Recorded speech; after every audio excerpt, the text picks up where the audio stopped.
want to begin my talk by recognizing Chairperson Vincent Shi for facilitating AmCham Taiwan's productive relationship with Taiwan government and business community over the past year.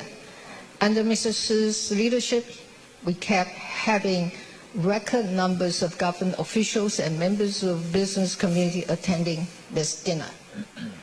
In addition, under Chairperson Shi's leadership, AmCham has given the government of Taiwan invaluable support and recommendations on economic and trade policies. Chairperson Shi has also continued to foster positive exchanges between governments and business community. He also worked tirelessly with our government agencies to enhance Taiwan's business environment. I am also glad to give my sincere welcome to AIT Chairperson Laura Rosenberg.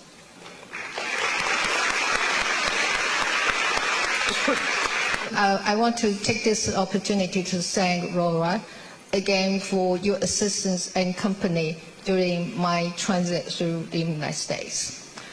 As the global economy gradually moves towards the post-pandemic era, we are now confronted by challenges posed by events such as the war in Ukraine, climate change, inflation, and of course intimidation from our neighbor across the strait. Through determination and hard work, Taiwan persevered. And all of you here are witnesses to this. I'm pleased to note that this year, Taiwan placed fourth globally in the Index of Economic Freedom. That is our highest ranking to date. Not only that, the confidence foreign enterprises place in Taiwan also remain solid. I was again happy to learn that in AmCham's 2023 Business Climate Survey, more than 70% of the respondents expressed optimism for Taiwan's economic performance over the next year. 88% said that they would maintain or even expand their investment in Taiwan. I want to thank you all for this, for your confidence and support. I also want to reiterate my government's commitment to improve the business environment through concrete actions and plans. One of these plans is to ensure that the supply of energy is consistent and diverse. Despite the major technical challenges caused by the pandemic, my government is now back on track to fulfill the goal of producing 20 gigawatt from solar power and 4.6 gigawatt from offshore wind turbines by 2025. For offshore wind energy, we have expanded offshore wharves to boost work vessel capacity. For solar energy, we plan to add an additional 5.5 gigawatts in feeder line capacity. We are also establishing mechanisms to improve coordination between central and local governments in order to streamline the administrative processes. Carbon finance is another key to achieving the goal of a consistent and diverse supply of energy. The Taiwan Stock Exchange and the National Development Fund, in collaboration with our EPA, are in discussion to establish a carbon exchange platform, as it will facilitate international collaboration in the global effort to reduce carbon emission.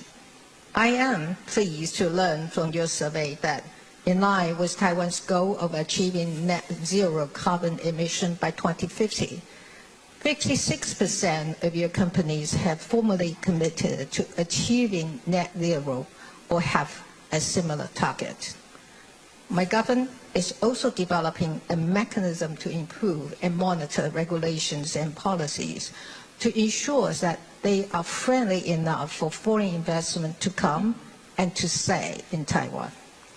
The National Development Council has also agreed to act as the responsible agency for private equity fund and will work with the Financial Supervisory Commission so that we can bring investment, especially by foreign private equity funds, to Taiwan's key industry. or industries that are of strategic importance to our economic growth. Where legislative action is required, our Ministry of Economic Affairs and other agencies involved will work with members of the legislative yuan to make changes to the existing law to provide greater flexibility for FDI. In the past 6 years, trade between Taiwan and the United States has grown nearly 85%. Last year, bilateral trade reached a new high, totaling $120 billion and making Taiwan the 8th largest trading partner of the United States. In the same year, Taiwan attracted over $13 billion in foreign capital, another record for the last decade. Taiwanese business already invested $1 billion in the United States in 2022, a 128% increase from the previous year. This substantial growth in bilateral trade and investment underscores the fact that Taiwan and the United States are each other's priority trade and investment partners. Last year, the Taiwan-U.S. Initiative on 21st Century Trade was launched. This initiative, while covering a wide range of areas, also allows both sides to develop a more comprehensive, substantive, and advanced trade partnership. After the initial negotiation in New York last November, the second round of the negotiation was held in Taipei this January. We are making good progress in areas such as customs administration and trade facilitation, good regulatory practices, domestic regulation, anti-corruption, and small and medium-sized enterprises.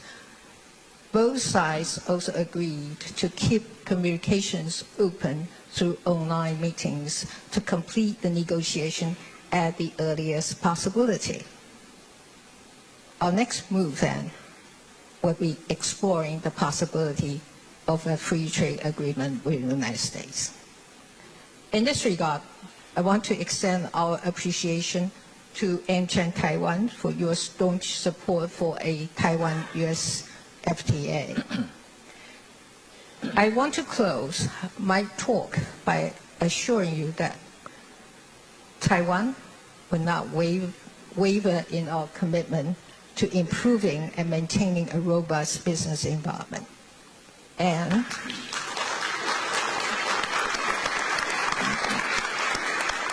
despite the challenges from China, we have been and will continue to be cautious in our management of cross-strait affairs.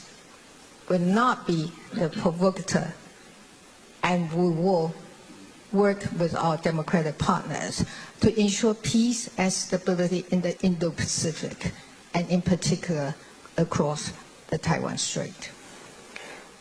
We have been through many decades of challenges together, and there will be more ahead. But I am very glad that AmCham Taiwan is our staunch partner in this.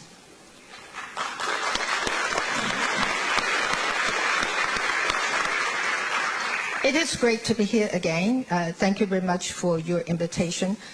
Please enjoy your meal and have a wonderful evening. Thank you.